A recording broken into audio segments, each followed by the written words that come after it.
MA. Baby സംസാരിക്കുകയാണ്. അതിനു മുമ്പൊരിക്കൽ ഇപ്പം നമ്മളോടൊപ്പം ഇല്ലാത്ത Sitaram Yechury party general secretary സീതാറാമത്തും VS പോയി കണ്ടത് ഞാൻ ഓർക്കുന്നു. അപ്പോഴും ഞങ്ങളോട് പ്രതികരിക്കാൻ കഴിയാവുന്ന അവസ്ഥയിലായിരുന്നില്ല. സജീവമായിരുന്ന കാലത്ത് മുഴുവൻ സാധാരണ മനുഷ്യന് വേണ്ടി പ്രവർത്തിക്കുകയും പൊരുതുകയും ചെയ്തുകൊണ്ടിരുന്ന ഒരാളാണ്. കോളേജ് വിദ്യാഭ്യാസമൊന്നും നേടിയിട്ടില്ല. എന്നാൽ സർവകലാശാല വിദ്യാഭ്യാസത്തിനപ്പുറം അദ്ദേഹം നേടി. എവിടെ നിന്നാണ്? ജനങ്ങളുടെ സർവകലാശാലയിൽ നിന്നും, ജീവിതമാകുന്ന സർവകലാശാലയിൽ നിന്നും അദ്ദേഹം പഠിച്ചത് സർവകലാശാലയിൽ പോയി പഠിച്ചിട്ടുള്ള നമ്മളൊക്കെ പഠിച്ചതിനേക്കാൾ കൂടുതലാണ്. മുഖ്യമന്ത്രിയായിട്ട് അദ്ദേഹം പ്രവർത്തിക്കുമ്പോൾ അദ്ദേഹത്തിൻ്റെ കൂടെ വിദ്യാഭ്യാസ സാംസ്കാരിക വകുപ്പിന് ചുമതലക്കാരനായിട്ട് മന്ത്രിസഭാംഗമായിരുന്ന അനുഭവങ്ങൾ എനിക്കുണ്ട്. IAS ഉദ്യോഗസ്ഥന്മാരെയും ഒക്കെ വരച്ച വരയിൽ നിർത്തിക്കൊണ്ട് ജനങ്ങൾക്ക് വേണ്ടി കാര്യങ്ങൾ തീരുമാനിക്കാനും നടപ്പാക്കുന്നു എന്ന് ഉറപ്പാക്കാനും കഴിഞ്ഞത്. അക്കാലത്ത് VS കൂടെ VS രാഷ്ട്രീയകാര്യ സെക്രട്ടറിയായി, പൊളിറ്റിക്കൽ സെക്രട്ടറിയായിട്ട് പ്രവർത്തിച്ചുകൊണ്ടിരുന്ന ഇപ്പോഴത്തെ ധനകാര്യമന്ത്രി ബാലഗോപാലും എൻ്റെ കൂടെ ഇരിക്കുന്നുണ്ട്. ബാലഗോപാലിനും ഇതുപോലുള്ള അനുഭവങ്ങൾ പറയാനുണ്ടാവും. എന്നാലും ഞാൻ കൂടുതൽ ദീർഘിപ്പിക്കുന്നില്ല. ജനങ്ങൾക്ക് വേണ്ടി നിരന്തരം പ്രവർത്തിച്ചും പോരാടിക്കൊണ്ടിരുന്ന VS ഒരു രംഗത്ത് നൽകിയ സംഭാവന ആർക്കും മറക്കാൻ കഴിയില്ല.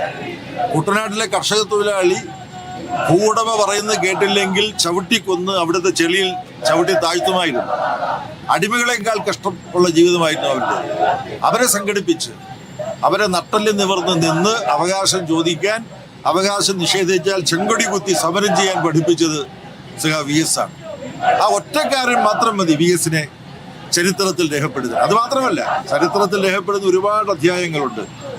CPIM രൂപീകരിക്കാൻ വേണ്ടി റിവിഷനിസത്തോട് കടക്ക് പറഞ്ഞ് CPI നാഷണൽ കൗൺസിലിൽ നിന്ന് ഇറങ്ങി വന്ന 32 പാർട്ടി നേതാക്കന്മാരിൽ ഒരാളാണ് VS. അങ്ങനെ ചരിത്രത്തിന്റെ ഭാഗമാണ്. സ്വാതന്ത്ര്യ സമരത്തിൽ പങ്കെടുത്തിട്ട് കമ്മ്യൂണിസ്റ്റ് പാർട്ടി നേതാവായി ഇന്ത്യയിലെ പോളിറ്റ് ബ്യൂറോ നിലവാരത്തിൽ ഉയർന്ന വേറൊരു നേതാവിന് ബാക്കിയില്ല. അപ്പം ആ അർത്ഥത്തിൽ ഒരു യുഗത്തിന്റെ അന്ത്യമാണ് VS വേർപാട്. പക്ഷെ VS മരിക്കുന്നില്ല. കാര്യം VS കെട്ടിപ്പടുത്ത പാർട്ടി ജീവിച്ചിരിക്കുകയാണ്. ആ പാർട്ടി ശക്തിപ്പെട്ട് മുന്നോട്ട് പോകുന്നതിലൂടെ VS ജീവിതവും സമരജീവിതവും മുന്നോട്ട് പോകും എന്നാണ് പറയാനുള്ളത്.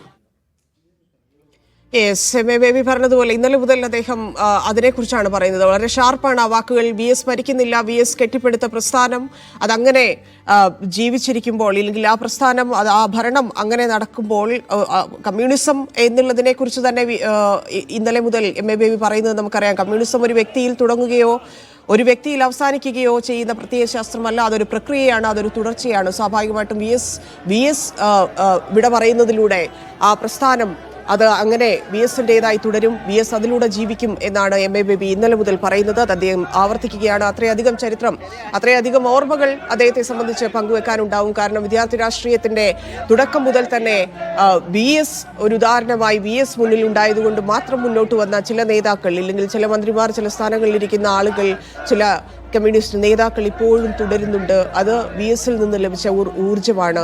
VS ആണ് തങ്ങളെ നേതാക്കളാക്കിയത് എന്ന് പറയുന്ന നേതാക്കളെയും നമ്മൾ ഇന്നലെ മുതൽ, അത് വർഷങ്ങളായി നമ്മൾ കണ്ടുകൊണ്ടിരിക്കുകയാണ്. എത്രത്തോളം ഊർജ്ജം അവരിലേക്ക്, എത്രത്തോളം ഫയർ അവരിലേക്ക് എത്തിക്കാൻ VSന് സാധിച്ചിട്ടുണ്ട് എന്നുള്ളത്.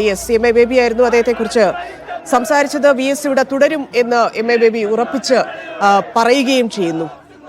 ലിജോ റോളൻസ് ചേരുന്നുണ്ട്. ലിജോ, നമ്മൾ ശ്രീകാര്യത്തേക്ക് എത്തുന്നതിനെ കുറിച്ചായിരുന്നു. ഉള്ളൂരിൽ നിന്ന് യാത്ര വീണ്ടും തുടങ്ങിയിട്ടുണ്ട്. ഉള്ളൂരിലെ വലിയ സ്വീകരണം, അത് അദ്ദേഹത്തിന് വലിയ അഭിവാദ്യങ്ങൾ അർപ്പിച്ച് അവിടെ നിന്ന് എല്ലാവരും, പ്രവർത്തകർ ഉൾപ്പെടെ എല്ലാവരും അദ്ദേഹത്തെ കണ്ടു, അദ്ദേഹത്തെ യാത്രയാക്കിയിരിക്കുന്നു. ഇനി ശ്രീകാര്യത്തേക്കാണ്. ശ്രീകാര്യത്തെ എത്രത്തോളം പാർട്ടി പ്രവർത്തകരെന്ന് നമുക്ക് പറയാൻ സാധിക്കില്ല. കാരണം അത്രയധികം മനുഷ്യരാണ് എത്തിക്കൊണ്ടിരിക്കുന്നത്. പാർട്ടിയുടെ ഭാഗമായിട്ടുള്ളവർ മാത്രമല്ല, VSനെ അറിയാത്തവരായിട്ടില്ലാത്തതുകൊണ്ട് VSനെ കാണാൻ അവസാനമായി എത്തുക എന്നുള്ളതാണ്.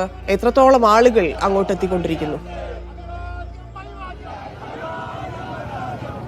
ധന്യ, എം.എ. ബേബി പറഞ്ഞ് അവസാനിച്ചെടുത്ത് ഞാൻ തുടങ്ങാം. ഒരു യുഗം അവസാനിക്കുമ്പോൾ ആ യുഗത്തിന് എത്രത്തോളം ഒരു ആദരവ് അർപ്പിച്ചുകൊണ്ടുള്ളൊരു യാത്രയപ്പ് നൽകാൻ കഴിയുമെന്നുള്ളതിന്റെ തെളിവാണ് തലസ്ഥാനത്ത് ഓരോ പോയിന്റ് കഴിയുമ്പോഴും വ്യക്തമായി കൊണ്ടിരിക്കുന്നത്.